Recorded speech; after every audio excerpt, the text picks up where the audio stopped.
बिस्मिल्लाहिर्रहमानिर्रहीम। अस्सलाम वालेकुम नाज़रीन, मैं हूं doctor Mohammad Saleem and welcome to national narrative. आज 14 अगस्त 2022 है और तमाम पाकिस्तानियों को बहुत बहुत जश्न आज़ादी मुबारक।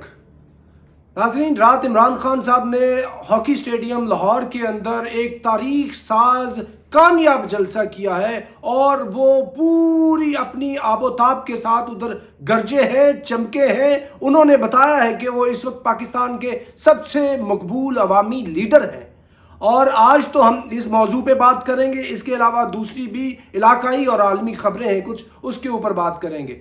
अगर मैं इमरान खान के जलसे को, पूरी की पूरी तकरीर को अगर एक शेर में उसकी बात करूं, जो उसका सबसे इम्पोर्टेंट पॉइंट है, तो वो ये है कि मुफाहमत न सिखा जबरे नारवा से मुझे, मैं सर बकफ हूं लड़ा दे किसी बला से मुझे।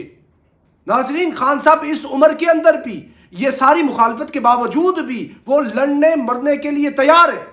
वो कह रहा है कि मैं गुलामी नहीं कबूल कर सकता, मैं मरने को तरजीह दूंगा। वो ये कह रहा है कि आप चोर और साध को किस तरह मिला रहे हैं। वो ये कह रहा है कि आप सही और गलत का आपस में मिलाप कराना चाह रहे हैं। वो ये कह रहा है कि आप मुझे स्केप गोट बनाना चाहते हैं और मुझे भी तोशाखाना के अंदर डिस्क्वालीफाई करके और फिर नवाज शरीफ को और मुझे बराबर करना चाहते हैं। सवाल ही पैदा नहीं होता। This is out of question.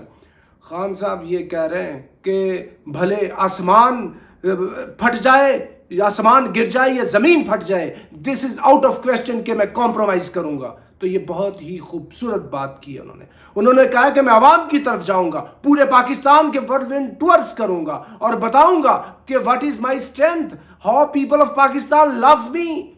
और ये जो बात की है खान साहब ने, उन्होंने ये कहा है कि नवाज शरीफ का और मेरा क्या मुवाजना, 100% दुरुस्त बात की है। वो ये कहता है कि ये इस डाकू से मेरा मुवाजना कर रहे हैं, तोशे खाने को, एवन फील्ड और ये सारी इनकी जो इन्होंने लूट मार की हुई है पिछले 30-40 साल से, उसके साथ मुवाजना कर रहे हैं। ये मुवाजना हो नहीं सकता।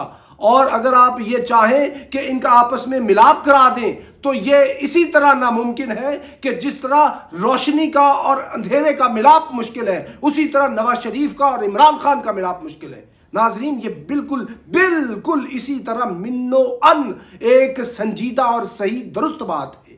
और खान साहब ने पूरी शद्दोमत से इस बात का इरादा किया है और खान साहब ने ललकार दिया है पूरे के पूरे सिस्टम को। वो ये कह रहे हैं कि करने वाला भले अकेला बंदा भी हो तो वही काफ़ी है। यानी इसके मिज़ाक उन्होंने बात की है कि पानी पावे तत्ता होवे अग बुझाई देता है। मतलब करने वाला बंदा भले एक ही हो तो वो एक डायनामिक चेंज ले आता है। जैसे कायद आज़म मोहम्मद अली जिन्ना लेके आए, जैसे शहीद जुल्फ़िकार अली भुट्टो लेके आए, उसी तरह इमरान खान जो चेंज लेंगे आएंगे पाकिस्तान के अंदर। तो बहुत कामयाब जलसा किया इमरान खान साहब ने। अभी हम दूसरी खबरों के ऊपर बात करते हैं। फ़ौज पाकिस्तान ने यह बात की है, बहुत ही क्लियर कट रिबटल दिया है कि सवाल ही पैदा नहीं होता हम टीटीपी को स्वात के अंदर या मालाकन डिवीजन के अंदर दोबारा से री इमर्ज होने दें, इनको रीऑर्गेनाइज होने दें और ये री आर्म अपने आप को करके स्टेट ऑफ पाकिस्तान को चैलेंज करें। ये सवाल ही पैदा नहीं हो सकता। ये कुछ जो उनके डिजर्टर्स इधर आके पहुंचे हैं, अपनी फैमिलीज को मिले, और ये वो लोग हैं। इसके अलावा अगर इन्होंने दोबारा पनपने की कोशिश की तो जैसे इनको पहले जवाब दिया गया था ऑपरेशन राह निजात के अंदर और उसके बाद ऑपरेशन राह रास्त के अंदर, उसी तरह इनको जवाब दिया जाएगा। ये खुलकर ISPR ने स्टेटमेंट दी है। इससे सारे के सारे शकूक व शुबहात दूर हो जाने चाहिए। और ये जो बात करनी, एक जो कॉन्स्पिरेसी है कि कुछ लोगों ने खुद इनको उधर से इंपोर्ट किया है अफ़गानिस्तान से पाकिस्तान की सरजमीन पे, ये सिर्फ़ और सिर्फ एक कॉन्स्पिरेसी है और इसका हकीकत से कोई ताल्लुक नहीं है। देखें, उधर फ़ौजियों की शहादतें होती हैं, फ़ौजी ज़ख्मी होते हैं, उधर कुछ सिविलियन नहीं मरते, वो बाद में आते। पहले गोली फौजी चलाता है, फौजी खाता है इन टीटीपी वालों से। तो ये बहुत संजीदा बात है। इस तरह की कॉन्स्पिरेसी के ऊपर ना जाएं। और इसका 100% ISPR ने दुरुस्त जवाब दिया है कि कोई इनको हम इधर दोबारा जो है इनकी रीबर्थ नहीं होने देंगे। तो ये बहुत अच्छा काम किया। इसके साथ एक बहुत ही क्या कहते हैं आप समझे कि दर्दनाक, अफसोसनाक एक खबर हुई है वाकया, اور ایک قیامت سغریٰ برپا ہوگی ہے ناظرین. اور یہ واقعہ ہوا ہے مصر کے اندر، جس کے اندر 5,000 جو ورشپرز تھے وہ چرچ کے اندر عبادت کر رہے تھے، اور ادھر ایک شارٹ سرکٹ ہوا ہے، اس کے اندر سے 41 لوگ جو ہے جاں بحق ہوئے ہیں اور درجنوں کے حساب سے زخمی ہو گئے ہیں. اور جب لوگ بھاگ رہے تھے باہر چرچ سے، ایک سٹیمپیڈ ہوا ہے اور اس کے اندر، اس بھگدڑ کے اندر کتنے لوگ بیچ میں مرے ہیں اور یہ زخمی ہوئے ہیں. ہم جتنے بھی یہ لواحقین ہیں ان کے ساتھ اپنی کنڈولنس کو رجسٹر کرتے ہیں.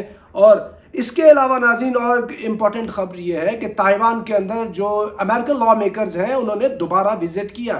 نینسی پلوسی کے 2 اگست کے وزٹ کے بعد یہ ہائی پاور وزٹ ہے اور یہ بات چیت کر رہے ہیں. ان کو صرف اور صرف یہ شے دینے آئے ہیں، ورگلانے آئے ہیں کہ تم چینیوں کے گلے پڑ جاؤ. اس کے علاوہ ان کا کوئی کام نہیں ہے.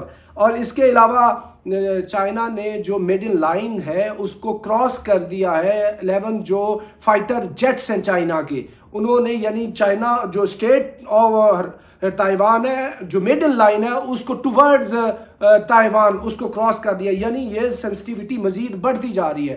اور ایک اور آخری خبر جس پہ ضروری آج کے دن 14 اگست کو بات کرنا، مودی کہتا ہے کہ یہ ایک جو تقسیم کی ہاررز تھیں اور وہ جو ہولناکیاں تھیں، تلخ یادیں تھیں، ان کو سیلیبریٹ کرنے کا 14 اگست دن ہے. نریندر مودی صاحب کوئی شرم کریں، کوئی حیا کریں. یہ اس طرح کا دن نہیں ہے، یہ آزادی کا دن ہے جب مسلمانوں نے آپ جیسے جو زائنسٹ، ہندو زائنسٹ سے ان سے بھی آزادی لی اور برٹشر سے بھی آزادی لی. اور وہ جو مسلمان ادھر رہ گئے تھے ان کے اوپر صرف 1 منٹ کے اندر میں آپ کو بتا دوں کہ آج بھی وہ کس طرح کی کنڈیشن کے اندر ہے کہ ہندوستان کے جو 20% ہے وہ مسلمان ہے، اور اتر پردیش سب سے بڑی ان کی اسٹیٹ ہے، اس کے اندر بھی ان کو ان کی اکارڈنس کے مطابق جو ہے وہ نہیں ملتی ریپریزنٹیشن. ہندوستان کی جو صوبائی اسمبلیاں ہیں 4121 تعداد ہے ان کی، اور ان کے اندر ممبرز کی تعداد ہے 4121. پورے ہندوستان کی صوبائی اسمبلیز جو ہے ان کی جو اسٹیٹ کی وہ جتنی اسمبلیز ہیں، تو اس میں مسلمانوں کی تعداد ہے صرف 236. آپ اسے حساب لگا لیں. 28 صوبوں میں ہندوستان کے اس وقت 530 وزراء ہیں، ان میں سے صرف 19 مسلمان وزیر ہیں.